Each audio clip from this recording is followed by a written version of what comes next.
নমস্কাৰ বন্ধু বান্ধৱীসকল, সপোন সাগৰলৈ স্বাগতম জনাইছোঁ আপোনালোকক। আজি মই আপোনালোকৰ ওচৰত এনেকুৱা এটা উপায় লৈ আহিব বিচাৰিছোঁ, যিটো উপায় দ্বাৰা যদি আপোনাক কোনোবাই বেলেগ মেজিক কৰিছে বা যদি কোনোবাই তন্ত্ৰ মন্ত্ৰ যদি আপোনাক কৰিছে, আপুনি যদি খুব সমস্যাত পৰি আছে বা কি হৈছে কি নাই হোৱা একো যদি ধৰিব পৰা নাই, তেতিয়াহ'লে আপোনাৰ এই উপায়টো ব্যৱহাৰ কৰি আপোনালোকে গম পাব যে আপোনাৰ দেহত কোনোবাই যদি তন্ত্ৰ মন্ত্ৰ কৰি থৈছে বা ঘৰখনত যদি তন্ত্ৰ মন্ত্ৰ কৰি পেলাই বেয়া কৰি ৰাখিছে বা ব্যৱসায় বাণিজ্য যদি উন্নতি নোহোৱা হৈছে বা আপোনাক যদি দেহাটো মোৰ যদি ভাল নোহোৱা হৈ আছে বহুত দিনৰ পৰা, যদি আপুনি ডক্টৰক দেখাই যদি কোনো সুফল পোৱা নাই, যদি বেমাৰ ভাল হোৱা নাই আৰু যদি মনটো খুব ডিপ্ৰেশ্যন হৈ আছে, মন কেতিয়াও ফূৰ্তি নালাগে, এনি টাইম অৱসাদ লাগি থাকে, এনেকুৱা যদি হৈ আছে, তেতিয়াহ'লে আপুনি এনেকুৱা এই উপায় ব্যৱহাৰ কৰি চাওক যে আপোনাক কোনোবাই তন্ত্ৰ মন্ত্ৰ কৰি ৰাখিছে নেকি।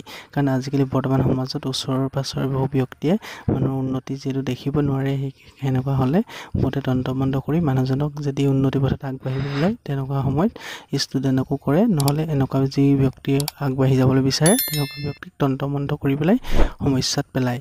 কিন্তু যিয়ে নহওক কিয়, যদি আপোনালোকক কেনেবাকৈ কৰিছে, এনেকুৱা এটা ডাঙৰ উপায় আছে। আজি যদি আপুনি ব্যৱহাৰ কৰে, অতি শীঘ্ৰে গম পাব যে আপোনাৰ গাত তন্ত্ৰ মন্ত্ৰৰ প্ৰভাৱ আছে নে নাই।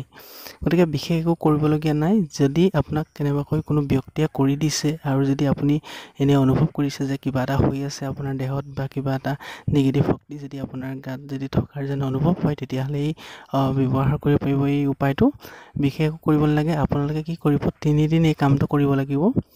শোৱাৰ সময়ত আপুনি যেতিয়া ভাত পানী খাই শুব, যিহেতু শোৱাৰ সময়ত আমাৰ যিহেতু ছাবকনচিয়াছ মাইণ্ড যেতিয়া এক্টিভ হৈ থাকে, তেতিয়া আমাৰ যিহেতু যিবোৰ তন্ত্ৰ মন্ত্ৰ বিদ্যাবোৰ ৰাতি বিশেষকৈ কৰা হয়, ৰাতি 12টা বজাৰ পিছত যিহেতু সেই তন্ত্ৰ মন্ত্ৰ বিদ্যা কৰা হয়, আৰু এই তন্ত্ৰ মন্ত্ৰ বিদ্যাবোৰ ৰাতি যিহেতু বেছি প্ৰভাৱিত হয়, সেয়েহে আপোনালোকে কি কৰিব, এগিলাচ পানী ল'ব। যিহেতু পানীৰ বহুতো স্মৃতি শক্তি ৰাখি থোৱা গুণ আছে, সেয়েহে যিকোনো মন্ত্ৰ বা যিকোনো কৰ্মৰ ক্ষেত্ৰত পানীৰ দ্বাৰা যিহেতু মন্ত্ৰ মাতি পেলাই মানুহক খাবলৈ দিয়া হয়, আৰু সেই পানীয়ে যদি একেটা কথা বাৰে বাৰে পানীৰ আগত কৈ থাকিলে, সেই পানীয়ে সেই বস্তুটো আকৰ্ষণ কৰি ল'ব পাৰে বা সেই যি স্মৃতিটো ৰাখি থ'ব পাৰে। সেয়েহে পানীৰ আগত যিকোনো কথা যিহেতু ক'বলৈ নিদিয়ে বা নদীত গৈ থাকোঁতে বা পুখুৰীত সৰু ল'ৰা ছোৱালীক পেলাই দিবলৈ বা পেলাই দিম এনেকুৱা ধৰণৰ কথা ক'বলৈ নাপায় বুলি যিহেতু কোৱা হয়।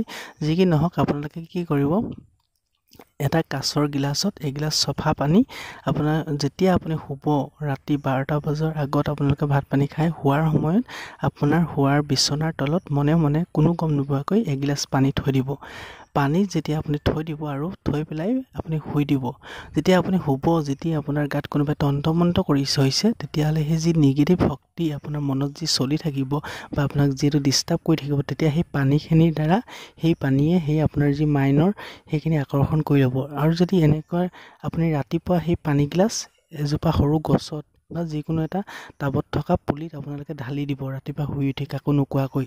এনেধৰণে 3 দিন যদি কৰে, আৰু যদি 3 দিনৰ পিছত সেই পুলিটো যদি মৰি গৈছে, বা তুলসী গছতো আপুনি দিব পাৰে বা সৰু কোনোবা গছত দিব, একেবাৰে ডাঙৰ গছত নহয়।